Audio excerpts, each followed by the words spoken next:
peace must be our goal and our guide. And all that we strive for as a human family, dignity and hope, progress and prosperity, depends on peace. But peace depends on us.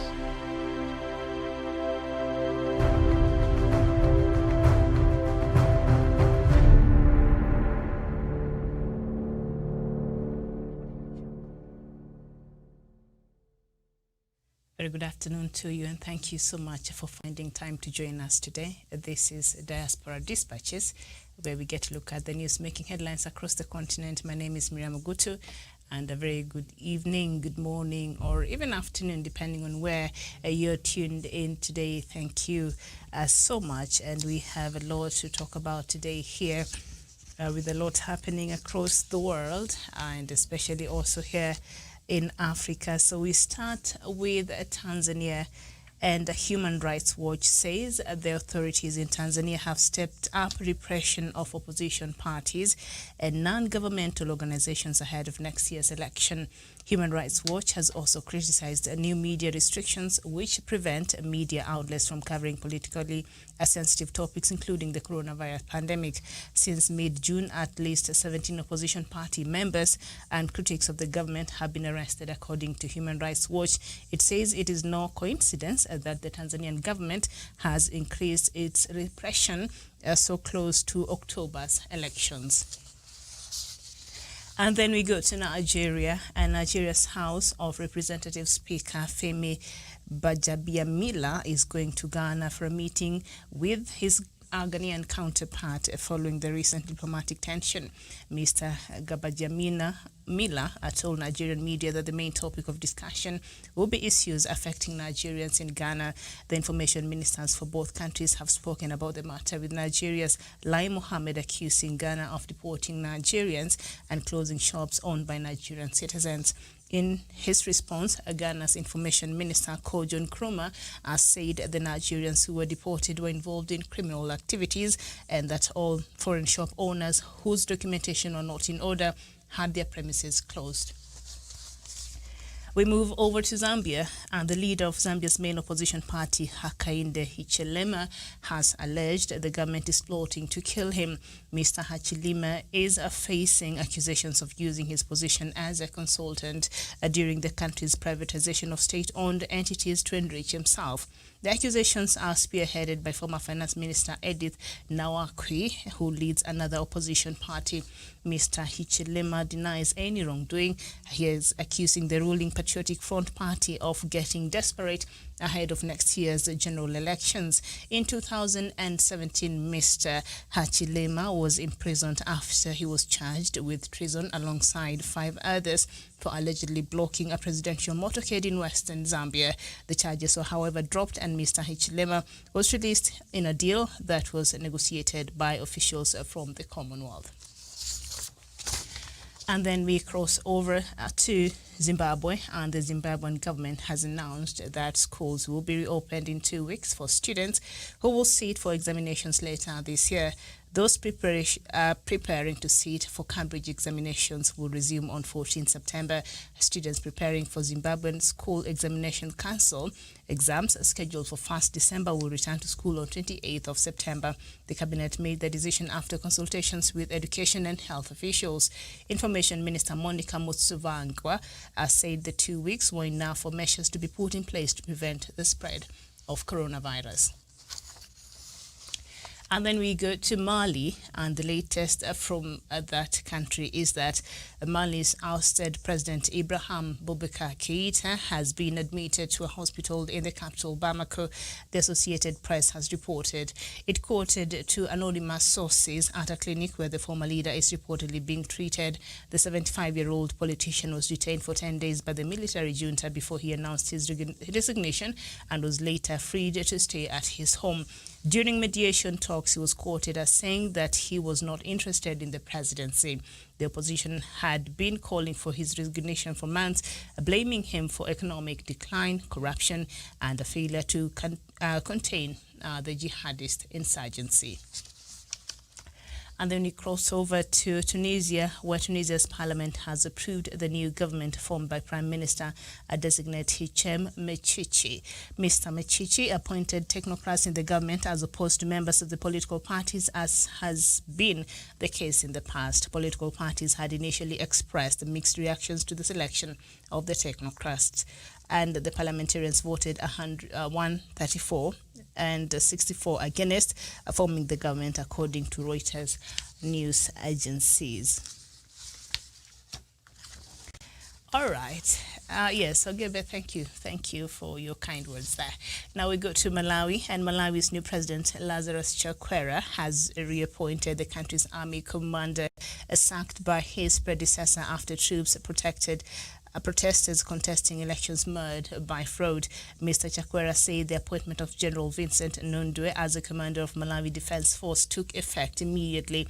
General Nundwe at the time told a news conference that the army had a role to maintain constitutional order. The president on Tuesday said the general sacking was without a justification. The fate of General Nundwe's then successor, General Peter Namatanga, is still unclear, but local media quote the president as saying that he will soon convene the Defense Council to discuss the appointment of a new deputy commander. And then we go to Sudan, and at least 90 people have died and nearly 400,000 have been affected following severe flooding in Sudan. The UN says heavy rains triggered flooding and the rise of the River Nile of up to nearly 17.5 meters, the highest level in 100 years. The organization says access to clean water, which is critical for hygiene during the coronavirus pandemic, has also been affected. Initial assessment by the UN say around 2,000 water sources have been contaminated or are broken. It's quite interesting how this nature thing works. So we know that Sudan, Ethiopia, and Egypt, especially Egypt and Ethiopia, are involved in a very,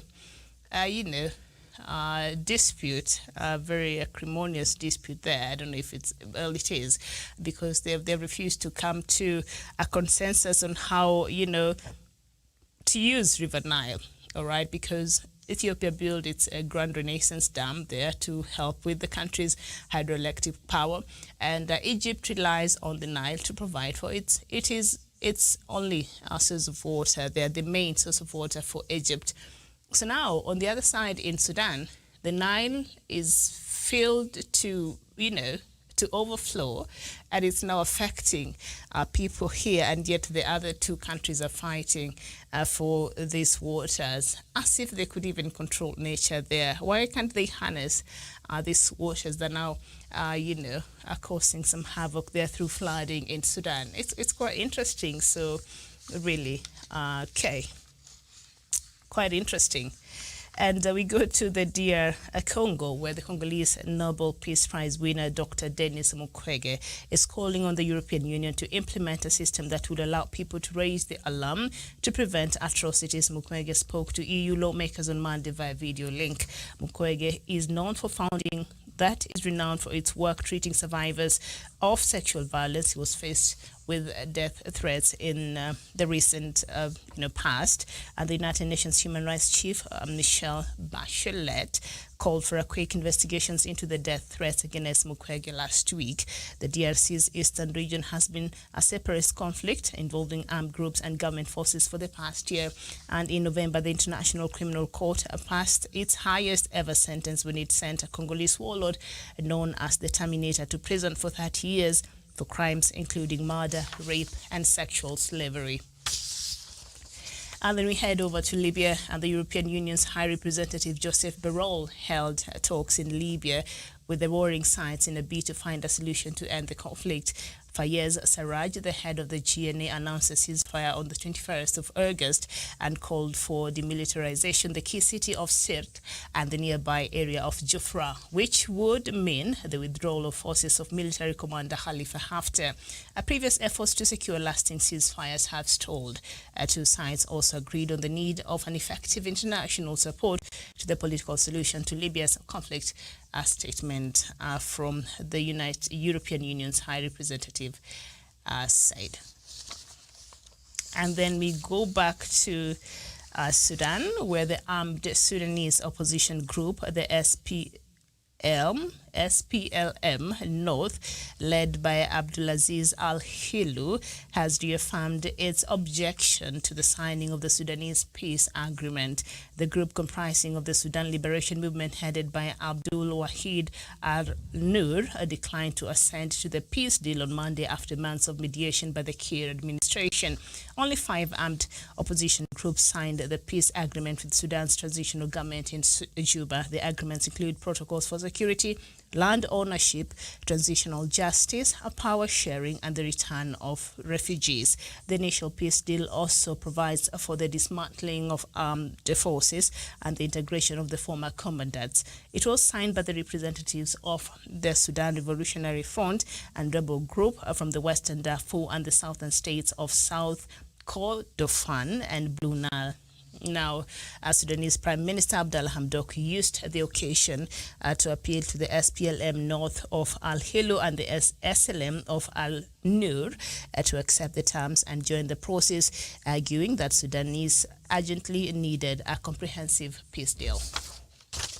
And then some news from Biafra. I'm sure you're here and you're waiting.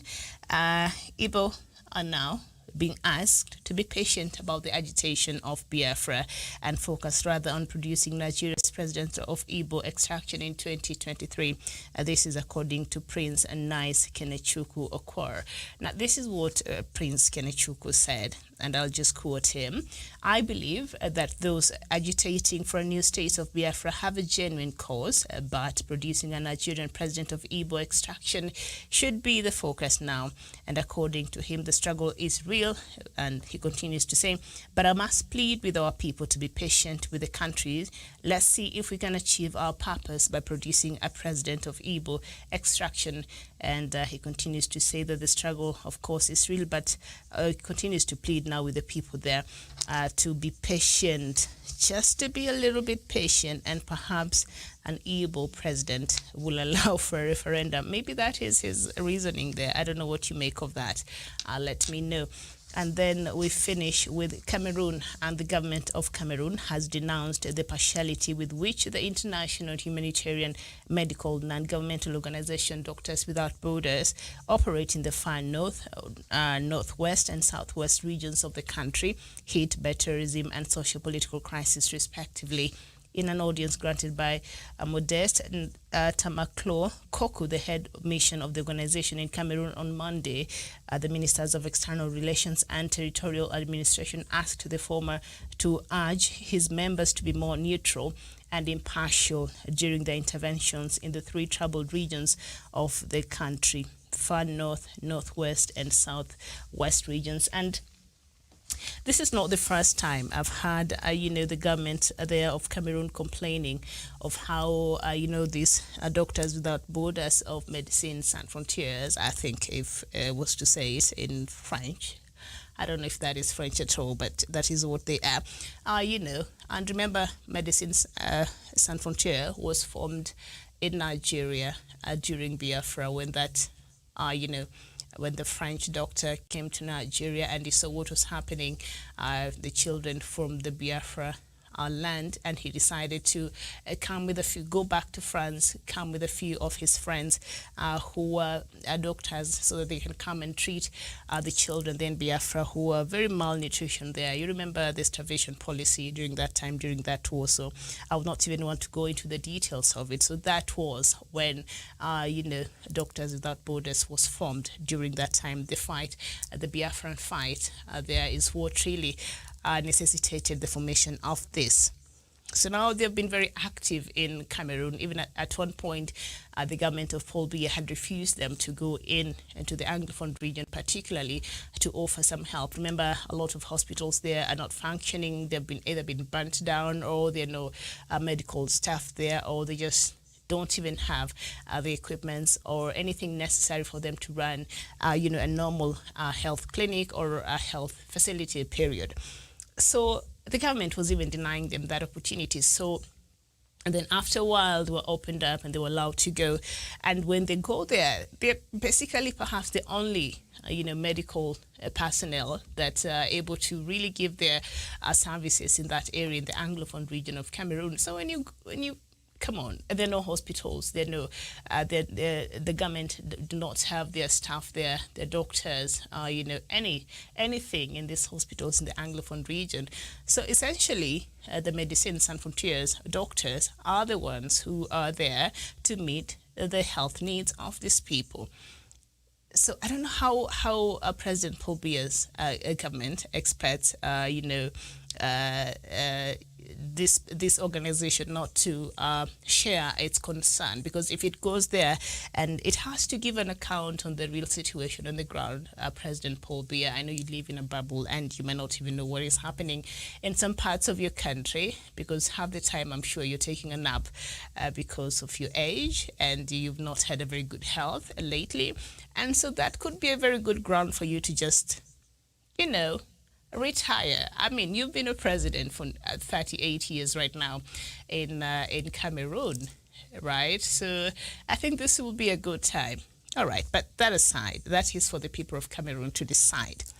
So Médecins Sans Frontières, or Doctors Without Borders, they're the ones who offer the services that the people need in that part of Cameroon, in the Anglophone region, and they get to encounter all these difficult conditions that the people are going through. And when they come from those places, they have to give the real account on what is happening there on the ground. And I think the president there is not very happy. His administration is not very happy there in Cameroon. So now these ministers were telling the leader of Doctors Without Border in Cameroon, hey, tell your people when they go there and they come out, they should stop being, they should operate without bias, and they should not get involved in or try to talk about the tourism activities going on in that part, and the social-political crisis that is happening, and of course the humanitarian crisis that we know is happening in the Anglophone region there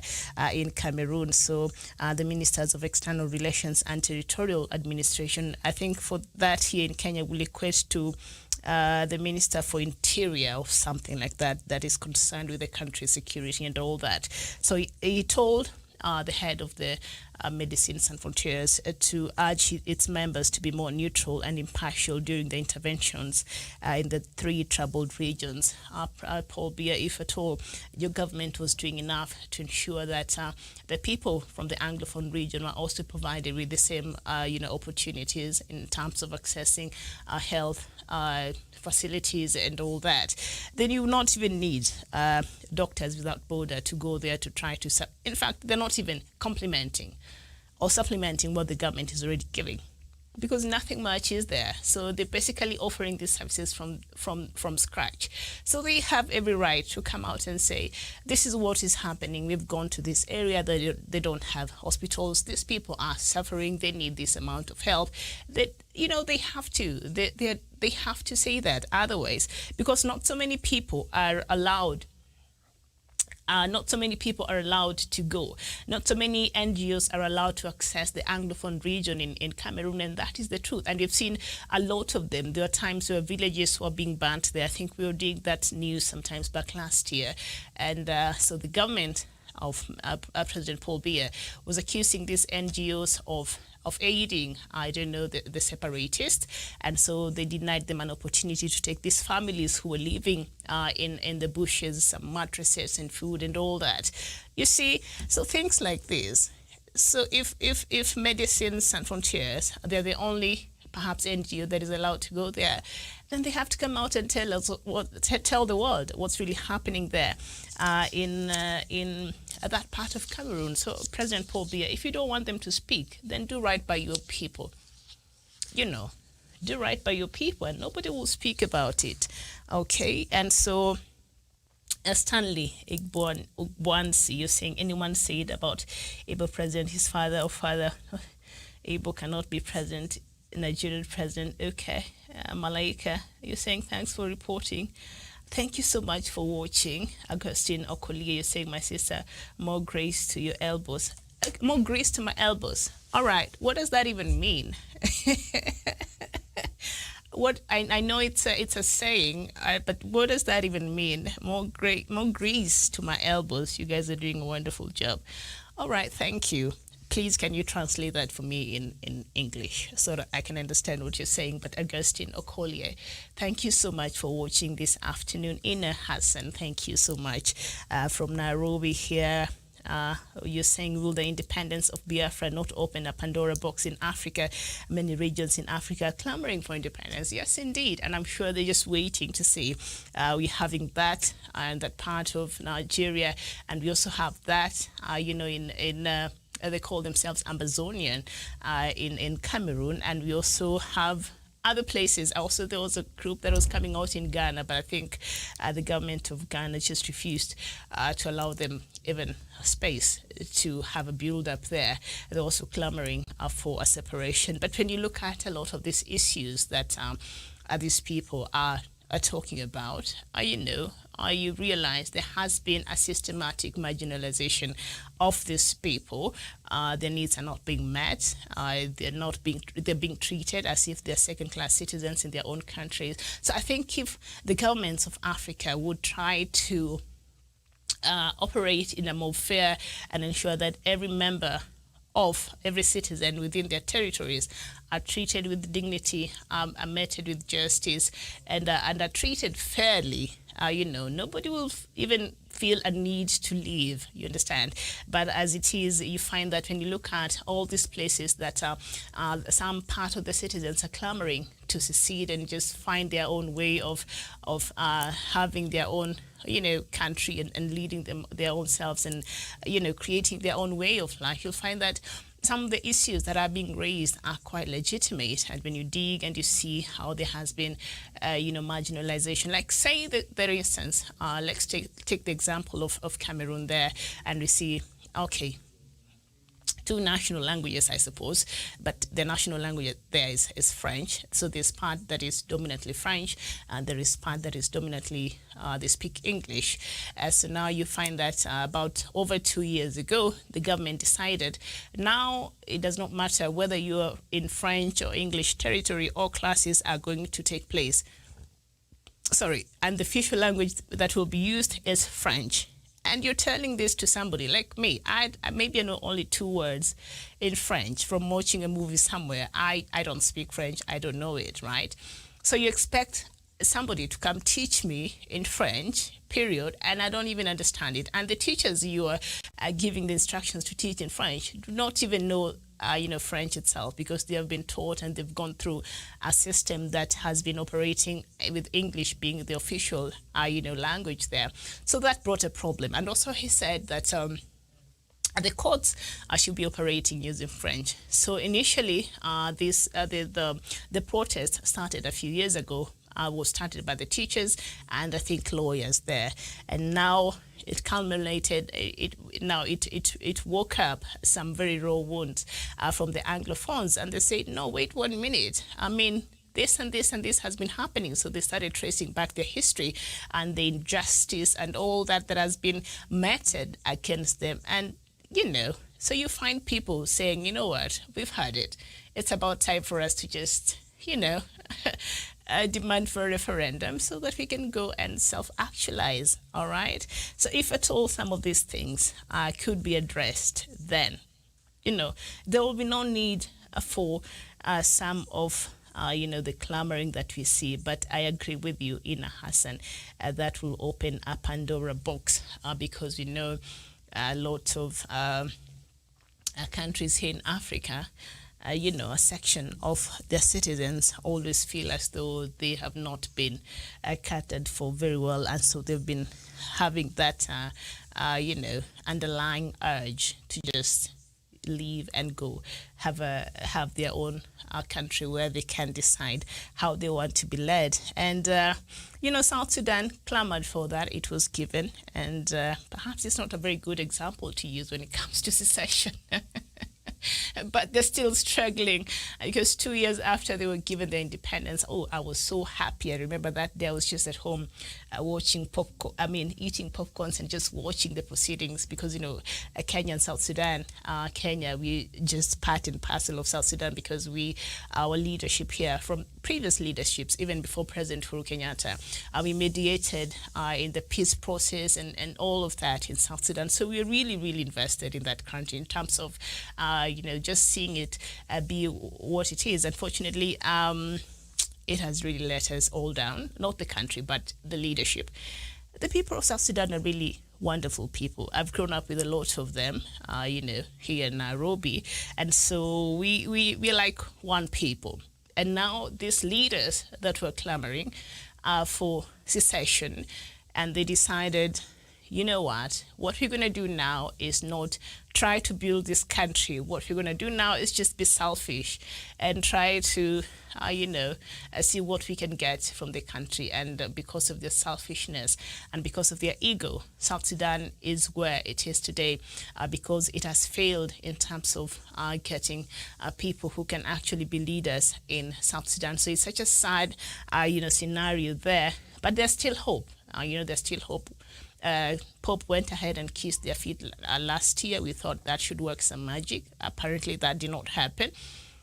Did not have any effect on these people. And now we've seen even the peace deals being postponed over and over and over until it finally happened in February earlier this year. And we thought maybe that will bring to an end to these clashes we see happening here in South Sudan.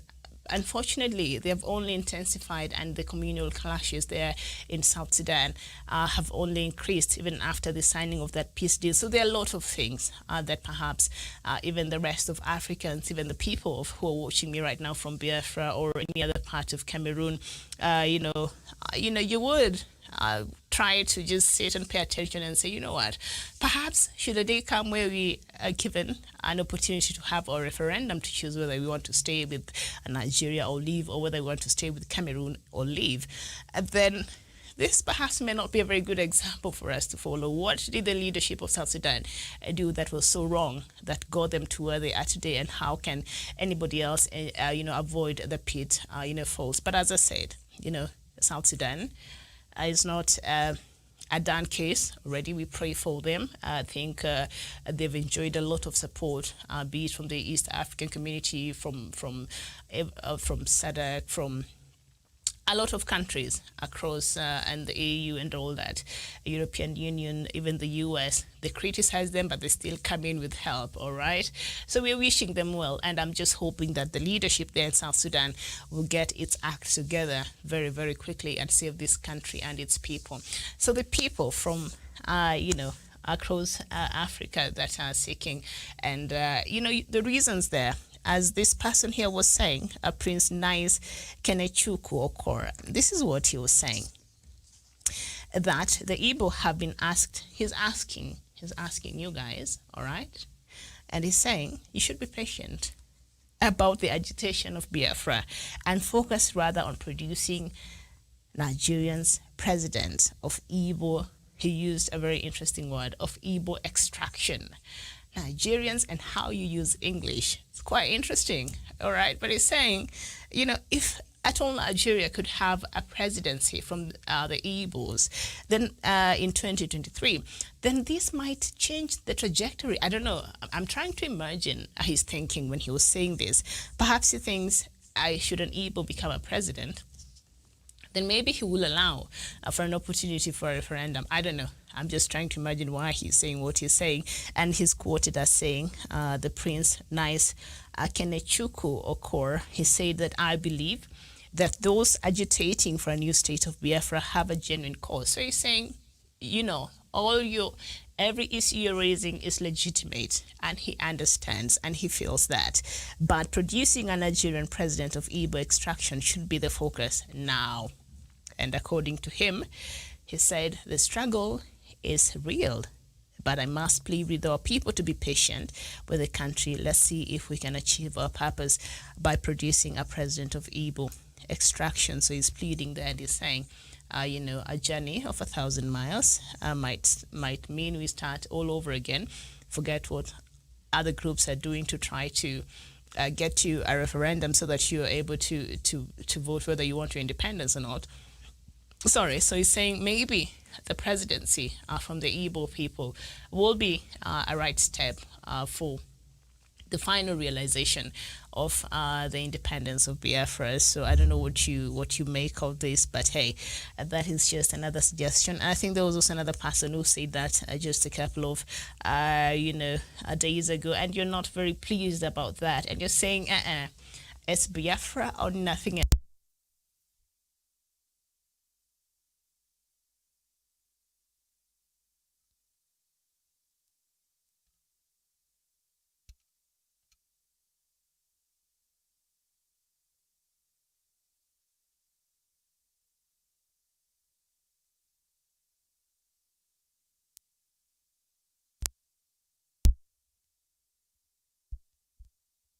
Even from last year, there was a certain incident, and now we see they're trying to make things better. And I think there's more to it. There's more to meet the eye in this Nigeria-Ghana story. There has to be some diplomatic turf there that we don't understand and that we really don't know. Because when you see how Ghana is going about all these things, and you see the response by that Nigerian government, I think there's more here that we need to know that you're not being told. But now apparently, Nigeria's House of Representatives Speaker will be meeting with the House of Representatives Speaker of Ghana. Like, why?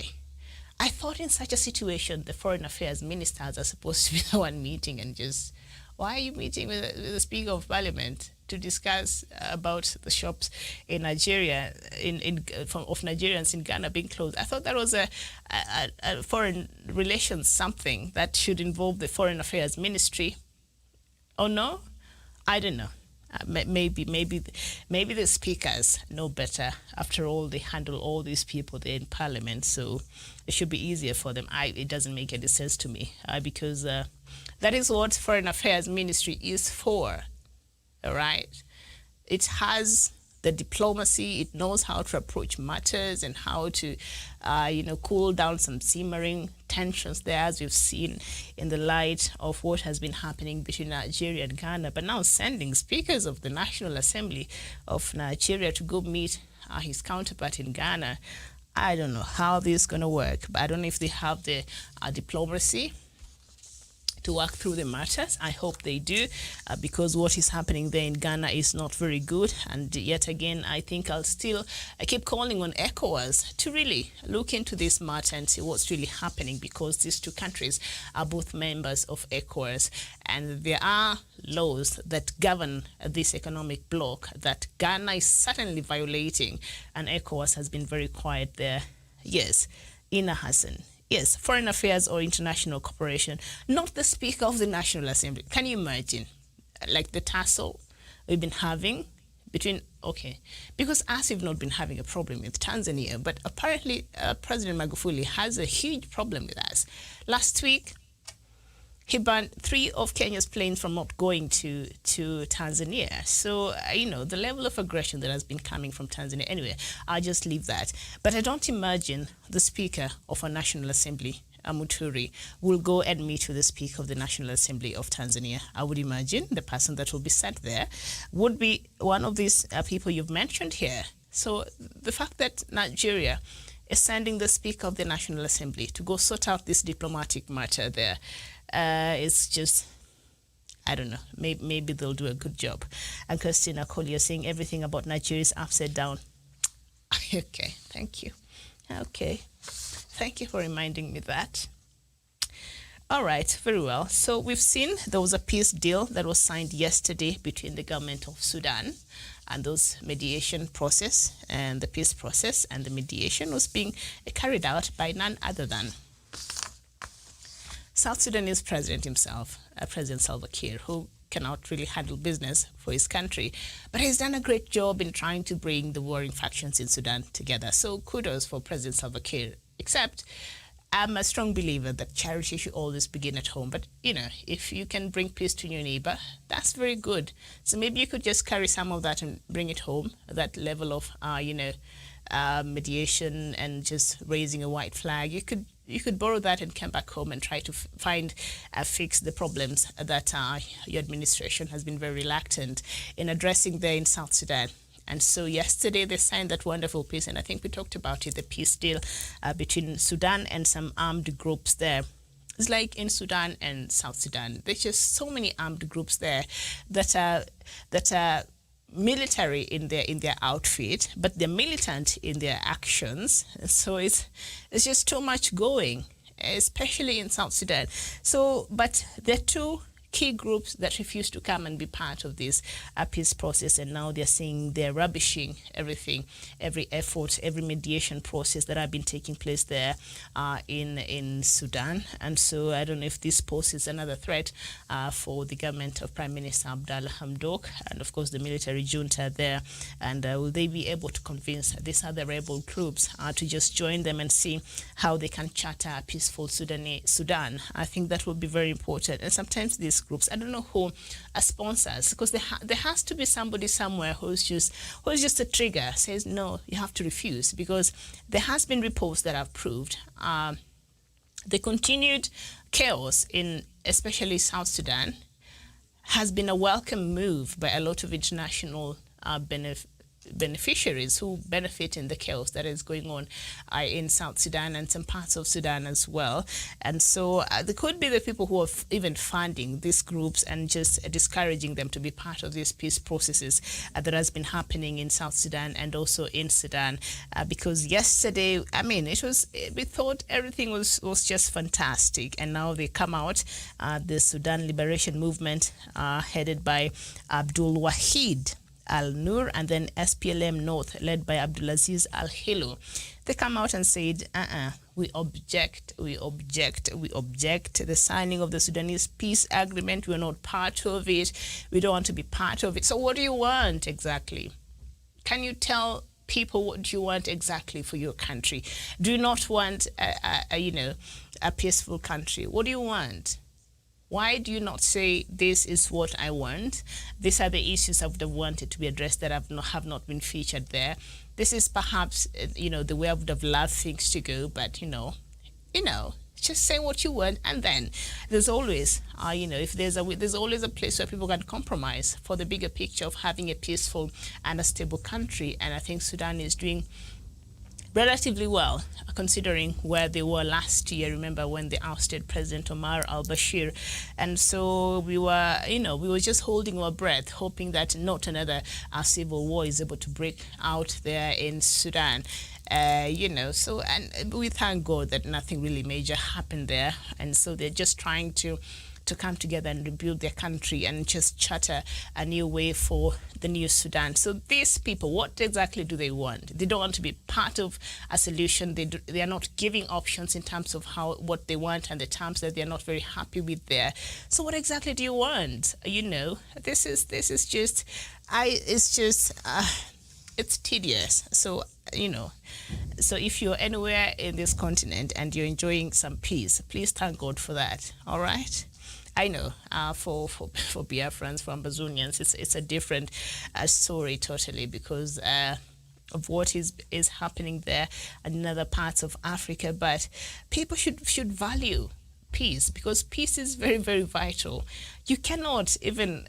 Peace is very important, and in Kenya we realize that right now. We went into a moment of madness sometimes back here a couple of years ago, about 2007 towards the end, and 2008 early there, post-election violence. It was crazy, and for the first time we appreciated the years that we had enjoyed of a peaceful Kenya. And so even with the politicking and all that and the political dynamics that right now the country is at, Kenyans are very conscious, and I think at the back of our heads, we're like, no, I don't think anybody is willing to go back to that bad place that this country was at, those very dark times during 2007, 2008. So these countries that have been going through a very tough time, war after war after war after war, senseless killings and murders and rapes, it gets to a point where you say enough is enough. Now I think, let me just strip myself of my ego. Let me come to the table and ask myself, what is good for my country? What is good for the people of this country, But unfortunately, that's not what we have around here. And a lot of these militant groups or these rebel groups, they're being funded from outside with people who have no interest of having any peace in Sudan or in South Sudan or in any other part of Africa where we've been seeing this, these things happening. I mean, it's quite a concern.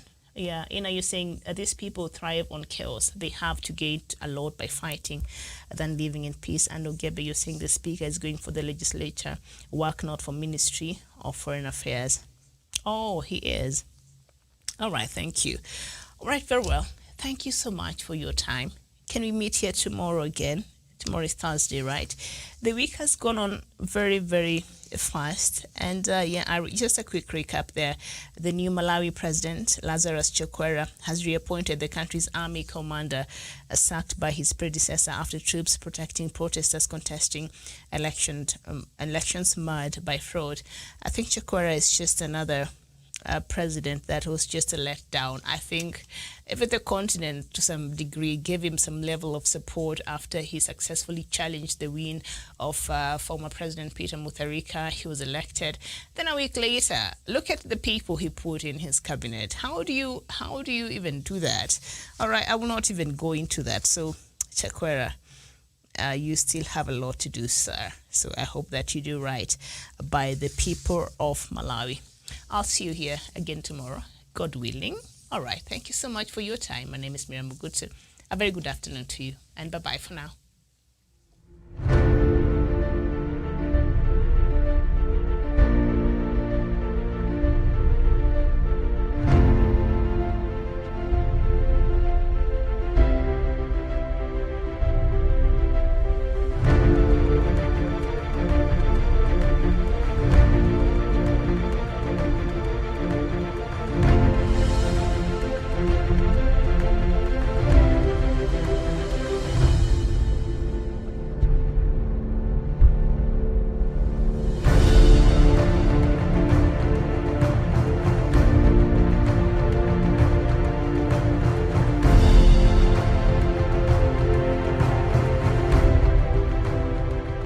Peace must be our goal and our guide.